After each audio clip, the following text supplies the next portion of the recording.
have found why we are Christians. My name is Kent Philpott. We're going to be talking with Larry Gottlieb. He's in Oregon, someplace, I can't remember the town, but he's here on Skype. And I've known Larry all the way back to the early days of the Jesus People movement. So Larry, welcome to our program. Thank you. I'm really happy to be here, Kent. All right. Now, so I could jump into so many things, but I'll try to go slow. Tell us when were you born? Where were you born, Larry? Okay. I was born January 30th, 1952 in Lisbon, Portugal. My father was in the Air Force and he was attached to the U.S. Embassy, so I was an American kid born abroad. Okay. Okay. So you have brothers and sisters? I have one brother and one sister. Where are you at in the order? Are you the oldest or the youngest, in the middle? I'm in the middle.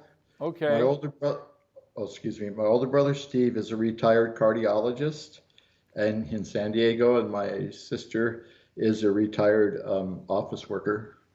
All right. Now, Gottlieb is an interesting name. I think it's German for lover of God or something like that. Love of God, that's correct. That's right, okay. So you were brought up, where were you primarily brought up at, since your dad was in the military? Right, well, we spent a lot of time in Germany. Matter of fact, when I was about 9 years old, I got to see the death camp outside of Munich, the Nazi death camp. It was pretty depressing. Yes. And from what I understand, a lot of my relatives were killed there. Now, I'm a Gottlieb, and out of all the Gottliebs that were Jewish, only one person survived Europe and went to Israel. The rest of the family came to America. Is that right? My grandfather was a peasant in Austria-Hungary, and he got drafted into the Austria-Hungary army just before World War I. And his family gathered together money and slipped him out of the country, and he fled to America because he would have been an actual slave. To be a Jewish peasant in the Austro-Hungarian army, you were a slave. So he came to America, and then my grandmother, she came to America through Boston. He came through Ellis Island, and they got married, and they had a bunch of kids, and they were very, very successful. I have an uncle who was a judge, a retired judge. I have an uncle that had a gigantic law firm with about 100 lawyers under him. He just passed away. And they've all done really well, except for my father. He was the black sheep. Where did you go to high school? I went to high school in Lancaster, California, to Antelope Valley High School, and then the last 6 months to Quartz Hill High School. Lancaster? Yes, and Lancaster was very interesting because that's where I got saved, and that's where I met one of your first disciples or followers, David Hoyt. Okay, well, now. The Lord's followers, but you know what I mean. Now, David, our mutual friend David, David was chief devotee of Hare Krishna back Correct. in 1967 after he got out of prison. And I met him there. He became a Christian. And then he went down to Lancaster. And I didn't realize, Larry, that's where you met David, was in Lancaster. And he started a ministry called, what was it called? The Way In. The Way In. The Way In. Well, I guess the way you would look at it is about 100 years ago, Amy Semple McPherson was a Christian woman that had a calling to go to Los Angeles. As you probably know, she started Angelus Temple, who was in a big competition with Robert Schuller of Crystal Temple. But anyways, to make a long story short, two of her followers went to Lancaster and started a Foursquare Church, which was her denomination. They were bikers in the 40s, and then in the 60s, when David went to Lancaster, he hooked up with them. When David came to Lancaster, it was an unbelievable situation. Myself personally, I was 14 or 15, and I spent 2 years trying to get into the clique with the cool kids at school, with the kids that were getting high and partying and had all the best girls and everything. I spent 2 years trying to get into that group. And I finally got into it. And the first night that I was invited to one of their big parties, guess who showed up? David Hoyt and Mike Weber, or Steve Weber, I can't remember, it was one of those brothers. And they started witnessing, and it just ruined the party. and half the people got saved that night. Larry, I remember the stories. I visited David when he was just forming the ministry in Lancaster. The way in it was a former hospital for tuberculosis people, wasn't it? That's correct. Yes, it is. And David then gave me a jacket, a jean jacket, that was worn by a patient there, and I wore that throughout my years of street ministry in the Haight-Ashbury. That was my coat. I still have that coat that David gave me from those days. So, That's so you, somehow you ended up in Marin County, and okay. you were living at what we called Baraka House Correct. on Oak Knoll Avenue in San Anselmo. Correct. I have a picture right. of you when you were 17 years old at that Christian house. Cool. That's great. So, anyways, so this town of Lancaster, which had about 40,000 people at the time, was totally tossed around. I mean, that whole town was in an uproar. Probably 25% of the people got saved. I mean, in that high school, every other kid was running around with a Bible trying to witness to you all day. And I hated it. I was so angry. I hated it. I felt that they destroyed the lives of the cool kids in town I wanted to be part of. But anyways, after about 9 months of that, eventually a brother named Kenny Hart invited me to go to the Foursquare Church. David had already left and went back up north by this time. So now, So you got so that you're telling me how you got up to San Anselmo. right. So I got saved in Lancaster Foursquare Church, finished high school, and then I was on the way in evangelistic team, and we went through San Rafael on our way up north to teach. You were out of town that day, and David was there, and I told him I was a drummer and I really loved music because they had a little Christian band. He sent me a postcard and said, "Come on up to San Rafael and be in our Christian band." So as soon as I graduated from high school, I was 17, not even 17 and a half. I got my paycheck from where I worked. I cashed it, and a brother gave me a ride, and I went to the bus station and went up to San Francisco. Called up David, and he goes, "Who's this?" I go, "Larry Gottlieb." He goes, "Who?" I go, "Remember we came through?" He goes, "Pardon me?" And he goes, "Oh, yeah, Larry." So he was really loving and friendly from then. He says, "Just hang on," and he picked me up, and he brought me to Baraka House later that day, where Paul Bryant, or I can't remember Paul's last name, but you know I'm talking about, Paul Bryant or Bryant at Baraka House was the elder. And David brought me there. So I ended up living at Baraka House for about 8 or 9 months.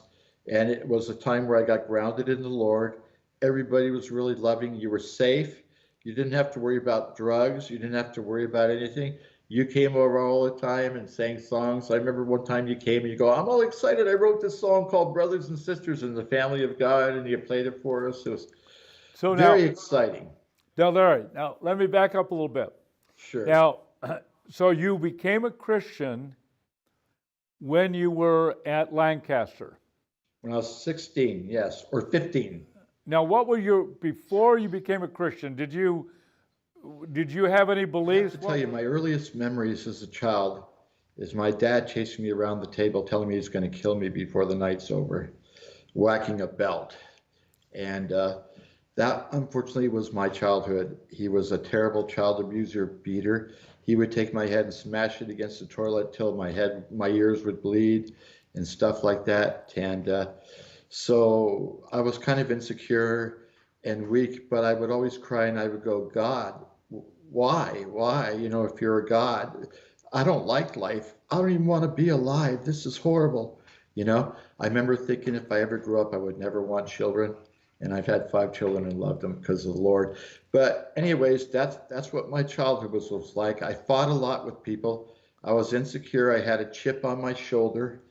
I had a brother who's a certified genius. So all through school, all I heard was, "Why can't you be like your brother?" Or, "Your brother's so smart and you're so dumb." When the funny thing about it is I have a high IQ. It just wasn't as high as the top dog. But anyways, that's how my life was. And I was totally miserable. We went to Catholic church, and then my mother dropped out. And but I would once in a while I would cry out to God and go, please, if you're there, just help me. And I've always felt the hand of God my whole life. When I was going through all this misery, I didn't even realize it, but Christian little boys who had Christian parents or girls would become my best friend. They always were there and always protected me.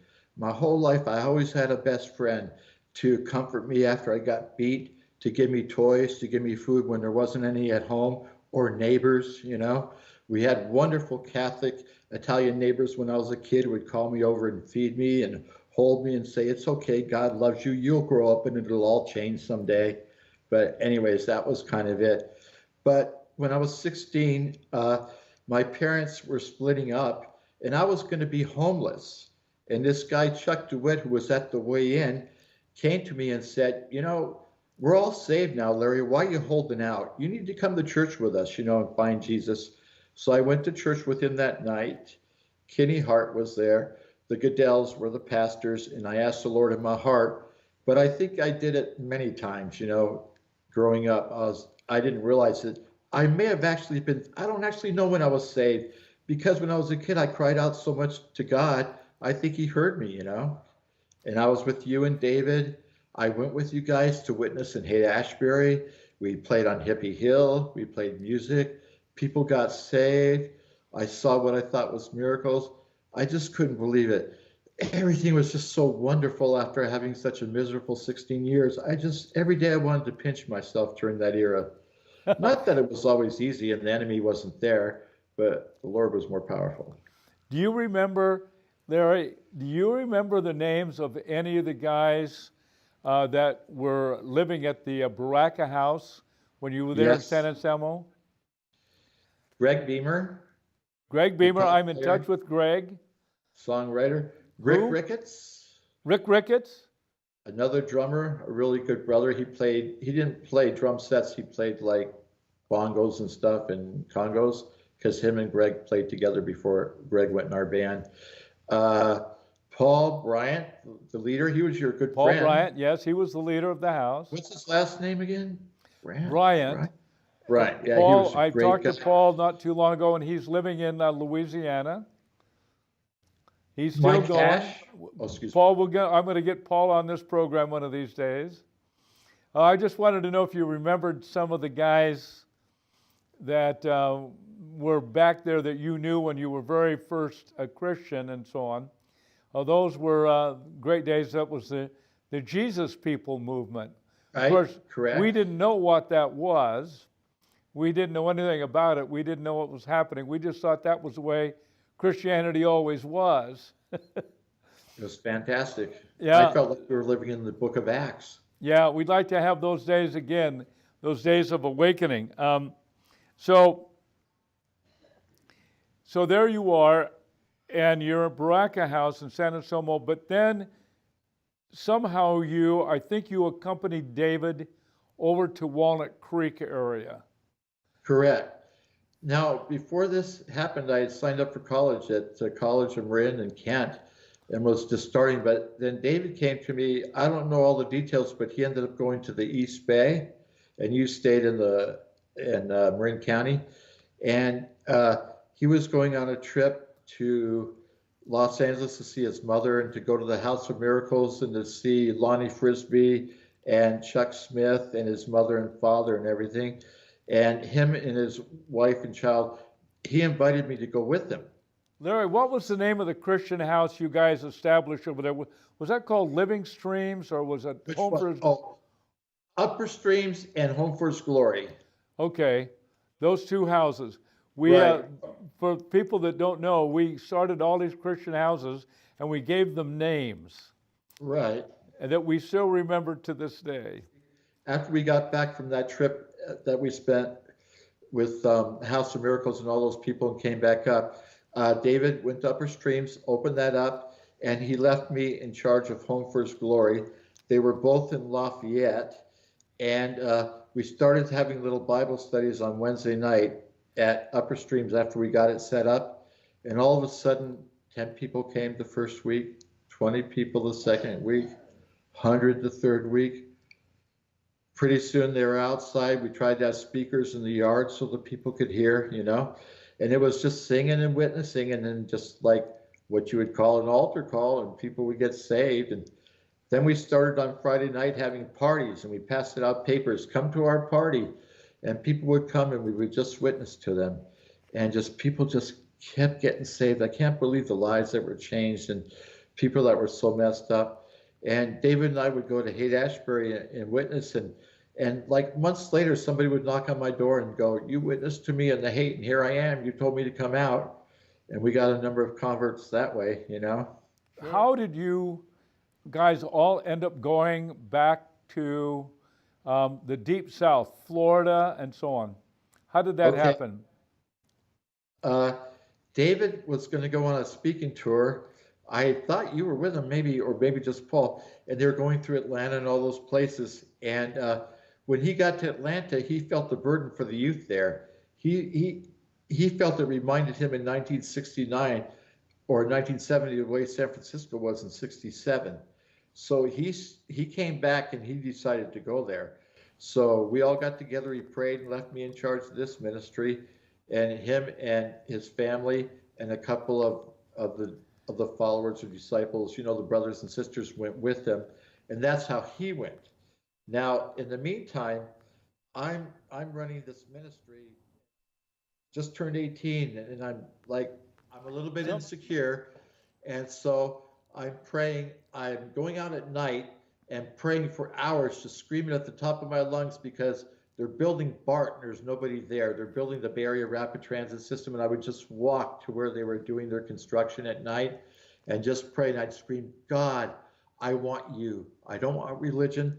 I don't even want Jesus people. I want the whole thing, the real thing." And night after night, I would just desperately pray that. And my second desperate prayer was, "I feel so lonely, I want a wife." And I would pray that desperately. So anyways, we're here cleaning up upper streams, David and I, one night with a couple other followers. And he sends me to the store to get some medicine. And I come back and there's this woman in there cleaning up. And she turns around. And the first time I saw her, my heart just flipped out. It's my wife now, Cheryl, but it's the first time I met her. And David teased me and said that was his parole officer, when really it was a 17-year-old high school girl that was just helping him. But Well, it was 16 years old. I had a chance But- to meet. I had a chance to meet your wife, Cheryl, Yeah. and I got some photographs that you sent me today, and Right. Probably about right now in the story, you and Cheryl and a little baby are going to appear for people to see. And so let's talk a little bit about your family, Larry. So now I have some pictures. It looks to me like you had 3 boys and 2 girls. That's correct. Okay, and they'll be seeing the people will be seeing them now. Okay. And so what was the boy it must have been a girl was the firstborn. Right. The girl's the firstborn. So anyways, I just fell so in love with this woman. I couldn't believe it. And I told her I liked her and stuff. She said, "Well, I'm engaged to get married." She was engaged to a guy that was going to Bible college who ended up spending 20 or 30 years as a missionary in Papua New Guinea. But anyway, she broke up with him and we got married. And then David, when he came out to marry us, he asked us to go back east with him. And that's how we ended up down south. Okay. So we went to where he was. And when we were down there, they lost their girls' house. They still had the house of Judah. And the city gave them this gigantic place where the bikers just had a whole bunch of murders and a gang war in there. And we spent weeks cleaning that out. And he filled that out with tons of girls that got saved and converted. But we spent a long time on that place in Atlanta. But then we were speaking through the South, and we went to Florida, Gainesville, and it was just like Haight-Ashbury in the 60s also. So I was trying to copy David, so I said, "I'll stay here." So Cheryl and I ended up going down there. And I was really young, and I only knew what I saw you, Paul, and David really do. So I just tried to copy you guys. So one day, this brother that I led to the Lord and I, we were kind of bored. We had already had our Bible study, and he said, "Let's go to the Hare Krishna temple and witness." So we went to the Hare Krishna temple, and I didn't know what to do. We witnessed all of them, so I said, "I'm just going to do what David and Kent did." So I went to this girl, and I put my hand on her shoulder, and I said, "If you really want to know Jesus, if you really want to know God, the real God, you're going to know him before the night's over." So that night, about 10 o'clock at night, there's a knock on our door, and here's this girl dressed up in her saffron Hare Krishna costume with her white makeup on her nose, going, "I prayed to Jesus and he said he's God. Here I am." You know? And I thought that was interesting. And her parents came up a few weeks later and they gave us a bunch of money to help our ministry. They go, "We're so thankful. We prayed so hard for our daughter to find the Lord, not to get tripped off in Eastern religion." So that was a wonderful thing. I remember the French embassy in Atlanta, not far from Peachtree Street. Do you remember a Father Ed Sweeney? Every once in a while I would come there to Atlanta and preach and teach. And you guys eventually, David and you all, planted various Christian ministries in many of the southern states over a period of time. About 8 different states there were Christian houses and ministries going on. I remember There was a that. lot of people doing it. Yeah. Yeah. So there you are, and you've got Cheryl. How long were you married before you were in Atlanta? Your first baby came along. So 10 months after we were married, our first baby came along. And people used to count that back then. I could almost see their brains twirling when they go, "When were you married? When was your baby born?" You know, one reason we got married so young is we were so hot and in love, and you couldn't do anything unless you were married. So we got married. That's great. So you went. she was born 10 months after. Her name was Patience Grace. She's still alive. Wow. And Well, you guys have been through a lot of life together, and I can tell that Cheryl takes very good care with you. Now you have some disabilities now, Larry. Is that right? I remember when Katie and I were there, you had some physical problems. right, right. Now, I have spinal stenosis, and I don't know if this is a technical term, but my doctor said you're quadriplegic who is ambulatory. In other words, all of my body is paralyzed, but not 100% yet. Anyways, so, but I would like to say that anyways, we're jumping ahead of the story. Yeah. So, yeah, I had that disability. And then 2 years ago, my oldest son passed away. And I'd have to say, at this point, besides for being lost and not knowing the Lord, this is the hardest thing that ever happened in my life. But the Lord made it so gracious because everybody in his family was there holding his hand. Everybody, all his brothers and sisters, his wife, and all of us. And it's the best possible way to have somebody die. It reminded me of the Old Testament when the patriarchs were passing and all their families were gathered. So the impression I got from the Lord is death is inevitable because of everything that came down with the fall, but I made it as gentle and as easy as possible for you to have to go through that with your son. I mean, that's the impression I got. Yes. You know, I prayed. And so for a death, it couldn't have been any smoother, and not that it helps, but and then just knowing that this world is temporary, you know. But all this happened after my recent experience with the Lord, so it wasn't like I clinged onto him because I got hurt, you know. Right. I called out to him before I got disabled. Right. So so you're in there in Atlanta, Georgia, with David Hoyt. Yeah. A lot of things are going on. The Jesus People movement is still underway. Still so much happening. And what would you guys do during the day? Would you guys go out and evangelize? I remember the underground. Remember the underground in Atlanta? Yeah, it was interesting. Do you guys go and visit there? Well, yeah. When I wasn't in Atlanta that long because we went to Florida. But when I was in Atlanta, what I did do with David is we would go out in the evening and witness, with guitars and sing to people and pray with them. And uh, we would pass out food sometimes in the evening and then witness and sometimes go out and advertise having a rock concert on Saturday. And then when hundreds of hippies would come, we'd sing and witness to them. But I wasn't in Atlanta that long, just for a month or so. But in Florida, we did the same thing.